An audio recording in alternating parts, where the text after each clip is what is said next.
It's a funny thing. I keep hearing from people how concerned and traumatized we all are by what's going on in the world.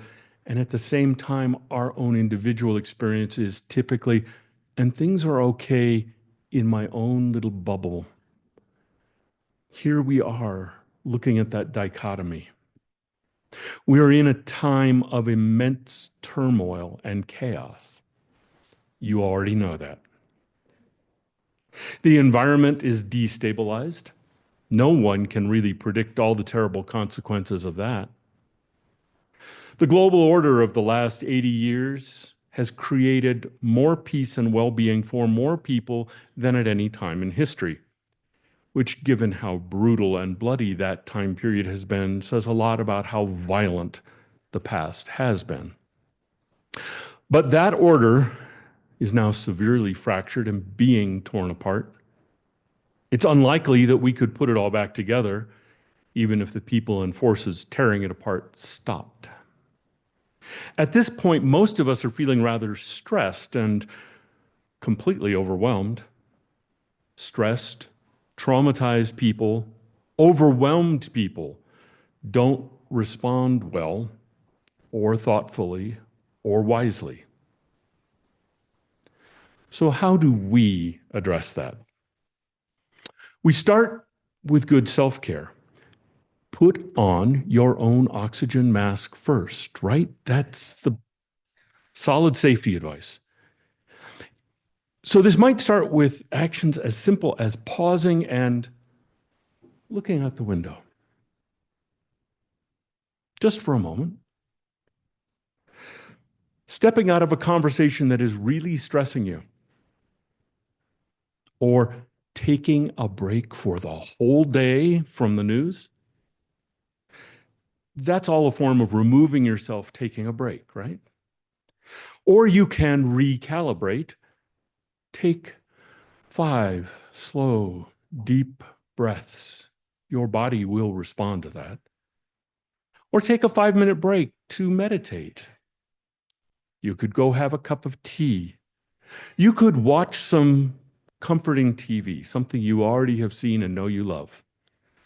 You could go take a nap for a little while.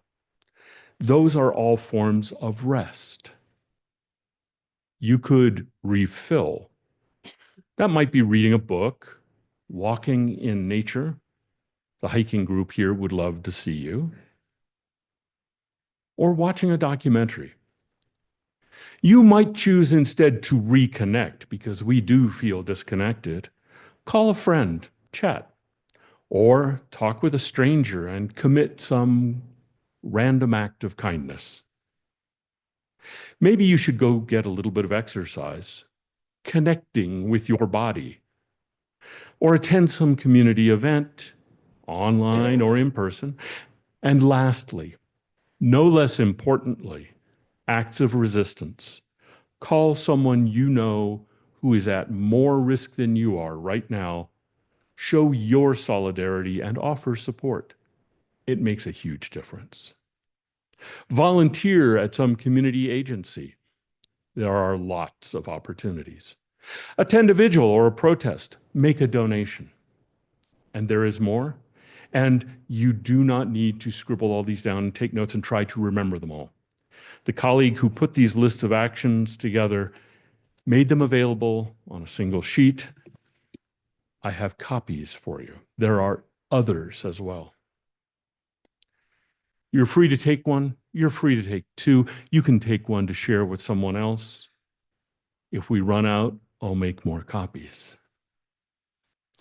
This serves to help you recover and maintain your own mental health and well-being, to connect more deeply and powerful with yourself, with others, with your community, and to do things that matter and help address all of that mess that is beyond these walls. We can't fix it all, not any one of us, not even this whole community, but what we do does matter. It does make a difference. And as your minister, it is my obligation to tell you my truth in love and care as honestly as I can. I'm a student of history. I've loved history since I was a kid. I studied American and European history. I follow national and international politics like some people follow sports. It is my assessment that our civilization is in collapse. It is dying. Not just here in the United States, though it's shockingly obvious when one looks, but as a student of history, I'm aware that this is normal. It's natural, even. Civilizations rise and fall. Empires rise and fall. Societies are built up, and they either collapse or are torn apart, or both. And in every era, we beings believe that we are somehow at the apex of all history, that our era, our civilization, our culture, our society is different. It is permanent. We really are absurd. The Romans spoke of eternal Rome. And of course, the Roman Empire is ancient history now. Ruins on which other people have built new nations and societies. But it's still one of the longest lived empires that we know of. Even the several empires that laid claim to still being Rome or the heirs of Rome are history now. It's a normal kind of process. And I hear some of you thinking, wow, what a bummer this is. Yeah, at one level it is. And I am sorry for that. But I owe you my truth. John Pavlovitz, a writer and blogger who was a liberal Christian pastor until he was fired for being too provocative because he was publicly LGBTQ friendly and affirming, recently wrote, "Fascism is here, America. May we have what is needed to drive it back to the hell it came from." I agree. And it's a marker of our decline. The question is how steep we let that be now. But it is the truth. What we are seeing is fascism, and the society is in collapse. Although what is going on around us is collapse, it doesn't mean we need to panic.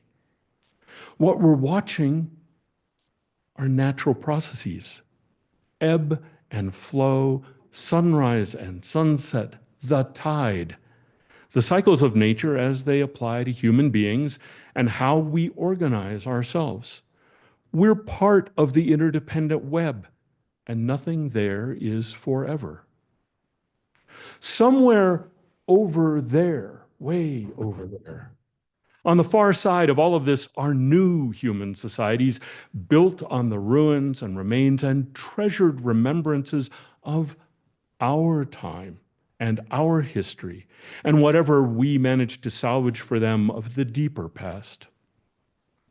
Perhaps wiser societies, those that have learned to live in harmony with the rest of the world in more durable and sustainable ways. Maybe a culture that could survive and thrive not for centuries, but for thousands of years. It's possible. Maybe even longer than that if we really learn things. But that's the far vision. And we need to live in our time, in this seething crisis and collapse, without losing hope and going mad over the loss and pain. Use the materials at hand. The first great hope. Human beings have survived collapse before. Not once, not twice, but over and over and over again. And we know that. There is a bizarre deception, it's a profitable one, that says that the way to survive is to become a survivalist. Arm up, build a bunker, stock it. It envisions hordes of bandits coming to steal your stuff. And history says that doesn't work. There are no examples of people escaping and surviving alone or nearly alone.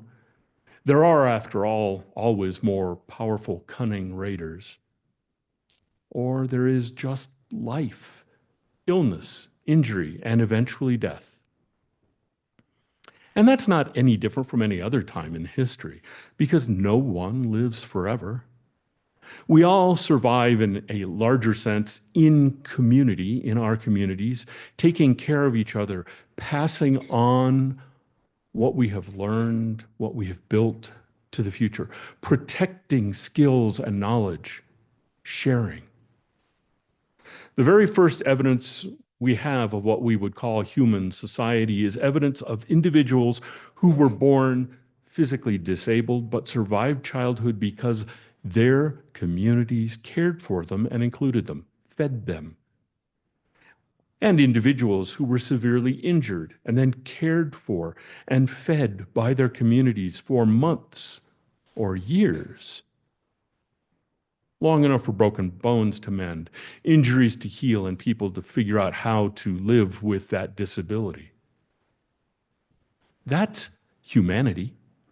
Not a few strong people managing to make it. The rugged individualist ends up dead. Always.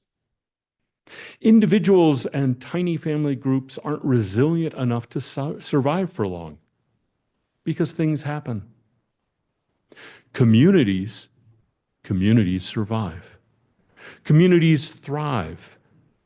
They deal with the crises and they find new ways, or they move and evolve. Communities can change and grow and remember and treasure the past, which we will become. And they can do that even when their world is in decline. The other thing that we absolutely know is that collapse is not sudden and it's not even. It is not sudden. We're not racing up to the cliff that we will fall off and all be dead. Historians argue constantly about when Rome fell. Was it the first time that the city was sacked or some other time? Is it when the last of the emperors died or departed for Constantinople? Or was it when a barbarian kingdom set itself up in Rome and claimed the legacy of Rome? Or was it back when Rome ceased to be a republic and became an empire? We've got lots of dates, and we do not agree with each other. We have feelings about when Rome fell. Whatever your answer, the facts are that collapse wasn't sudden. It took lifetimes. It took centuries. It took longer for the Roman Empire to fall than the United States has even existed. People were born and lived happy and fulfilling lifetimes as the empire slowly fell around them. It wasn't all misery and death and despair, but they began to stop building great roads and aqueducts and mighty buildings. They began to withdraw the legions from the difficult and troublesome borders, the marginal frontiers of the empire. Collapse wasn't abrupt. Trade went on. The bureaucracies kept functioning. Taxes were raised and spent. And slowly, over centuries, Rome imploded. The empire was spent. Our civilization, honestly, has been collapsing for decades. Peak oil was years ago. It's not magical. We will not find vast fields of oil that will suddenly give us all the oil we want, and even if we did, it would destroy us even faster. The economic well-being of our people has been declining. The rich have been preying on us, and things are harder than they were. But it still hasn't all been misery and despair, has it? We've been able to go to the movies, new movies, take vacations, go and do things, get degrees, raise children, buy. We go on. It's just that the larger society is crumbling at the edges. Collapse is not abrupt, nor is it a steady decline. It's a roller coaster. There are moments when you actually look and things are climbing, things are getting better. And then there's a drop and a wild turn. Collapse is uneven. Whole stretches of it really aren't bad at all. And then there are moments like now. Our task is to act, but not to overreact, not to panic. Don't panic. I've got that on a towel in my office. Good advice. Don't panic. Carry your towel. The best advice is to be as calm as you can, to keep yourself centered. Deal with the problems at hand with an eye to making things better that you can make better, and donate to the efforts, whether it's your time or your money, where other people are taking on things you don't have the time or the knowledge for. The first thing, keep yourself centered. Know who you are. Stay centered. Remain aware of and attached to your values, our values. Use that sheet to give you a handhold when you need one, a life ring. When you stay centered, when you stay calm, the people who are intentionally trying to freak you out and overwhelm you lose. When they flood the zone with lies and nonsense and garbage and absurd proposals, recognizing for what it is and letting most of it just wash over you and go, wow, that's a sane response. And it is a tactic. It defeats what they're trying to do, which is to panic everyone, because panicked people don't respond well and can be herded. Collapse is uneven. Things grow and thrive even in the midst of collapse. The great monastic societies of Christianity did that as the Roman world collapsed, providing points of order and stability, places where art and science, history and literature could not only be protected and remembered, but expanded. It's not all misery and death. Crucial bastions of the civilizations of the past, also protecting seeds for the future. It is communities working together that survive and thrive. Showing your true colors by investing yourselves in your community, investing in Beacon, in the congregation's future together as part of the larger Flagstaff community is how we survive and thrive.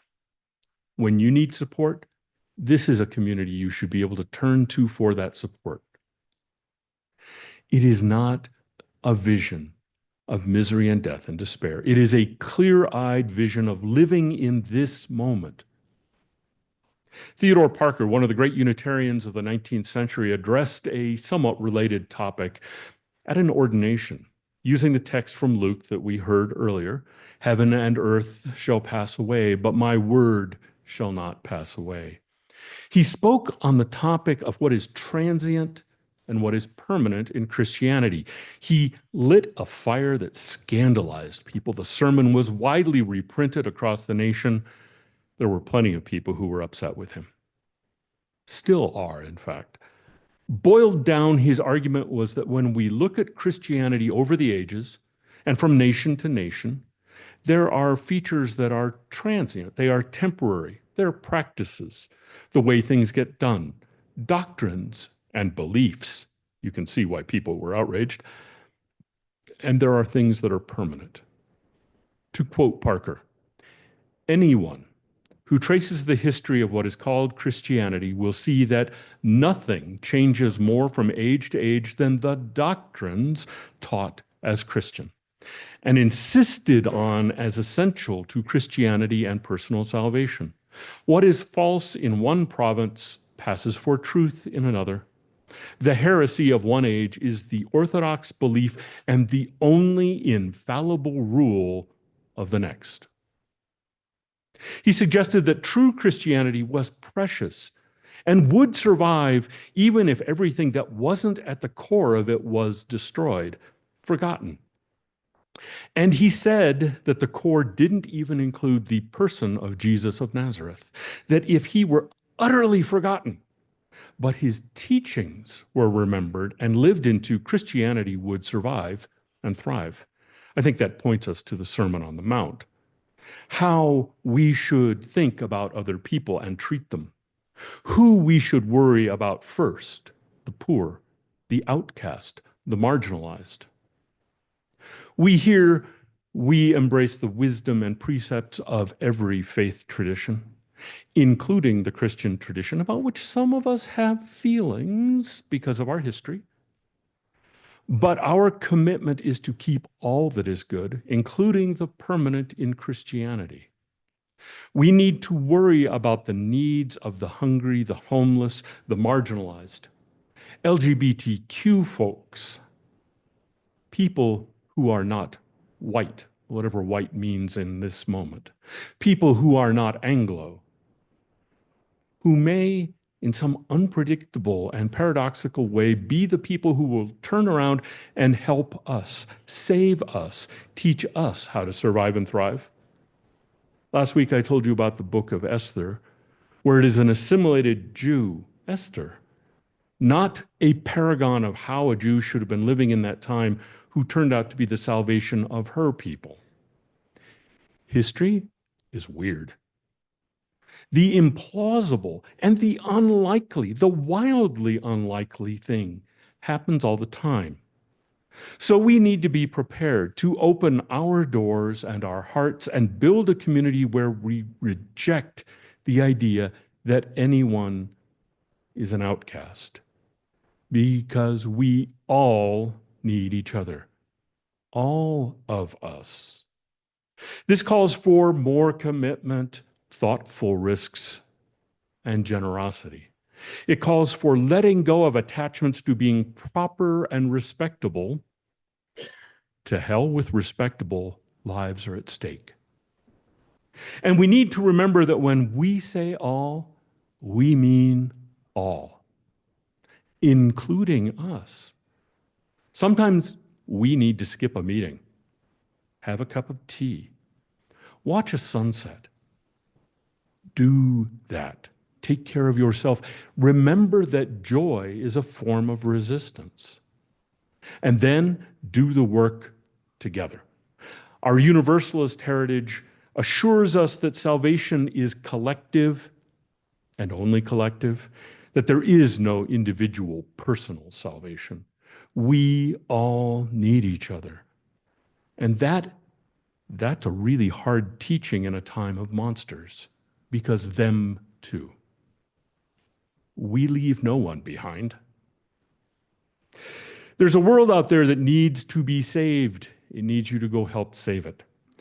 Our tradition comes to us already committed to building paradise here on earth. We need to get started. There's work to do. May it be so.